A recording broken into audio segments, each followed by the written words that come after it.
Anyone know what they were talking about? Talking about their car. They're 98. 98 what? 98. Oh, yeah, Oldsmobile. Yes. Now, is this black consciousness? No.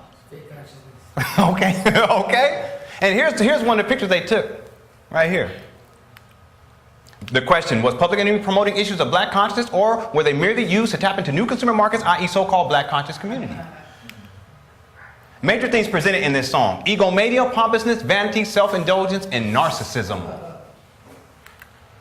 In this corner with the 98 subject of suckers, object of hate, who's the one some think is great? I'm that one, son of a gun.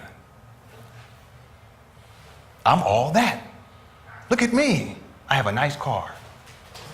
Look how great I am. Narcissism. Y'all know the story of Narcissus? Look that story up, my goodness gracious. See, hip-hop as a cultural dynamic, this type of an orientation, vanity, self-indulgence, narcissism, pompousness, and egomania, this is what many of the rappers were about from the beginning, always just talking about themselves. So why they say I, and they say they speak of themselves. They say, yeah, for instance, if I'm rapping, Lenon don't play that. What? I'm saying, why am I going to say, what do they call that when you speak in the third person? That's a psychological imbalance when you do that. Lenon believes that to be the case.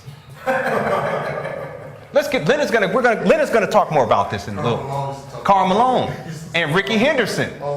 Ricky, all the time. Oh, Ricky, you know, yeah, Ricky, you stole 10 bases today. Well, you know how Ricky does it. Karl, I know. Karl Malone. I'm Karl Malone. Okay. So this, so this self-indulgence, going quicker in the speeding lane, jealous can't do it, and it's causing them pain. In other words, people who are looking at me, they're jealous, or the people who are driving around me. Caught in my smoke, all they did was choke. Look at my spokes, talking about the spokes in his tires. You know I'm no joke, out the window, middle finger for all, jealous at my ride, stereo and black balls. Get this, suckers, they got the nerve and the gall to talk about my car when they're walking tall. You ain't got a car, I got a car. And who he talking to? Is he talking to white people? No, he's talking to black people. In New York, basically. And how many black people got cars in New York anyway? So he's privileged in this regard. And he's driving along, looking at the other black people, and sitting back like, oh, you got the nerve to talk about, you walking, you look at you walking. Black self-hate. Major themes presented: false sense of empowerment via junior high school level rebellion to authority. See, we're given this projection that somehow if you perceive rebellion on a particular level, that somehow that means revolution. Well, if you're rebelling like a child, that's not revolutionary. You want to do something revolutionary? Raise your babies. Spiritually. Yes, or work on yourself spiritually, or eat more healthy, or improve your ability to speak to people, improve your vocabulary. Read a book. Pulling away every day, leaving you in the dust, so you know I get paid on the mile ego trip, and 5-0 telling on my tip. 5-0 meaning what? The police. Major things presented: disrespect of the feminine principle. Sidewalk suckers wanted to spill me, so I got my crew and posse, took their girls and got them to thrill me.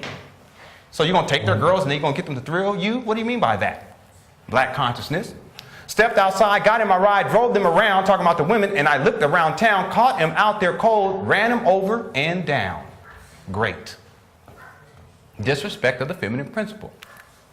Question: was Public Enemy promoting issues of black consciousness, or were they merely used to tap into a new consumer market, i.e. the so-called black conscious community? Track number 2. Look at the title. Sophisticated Bitch.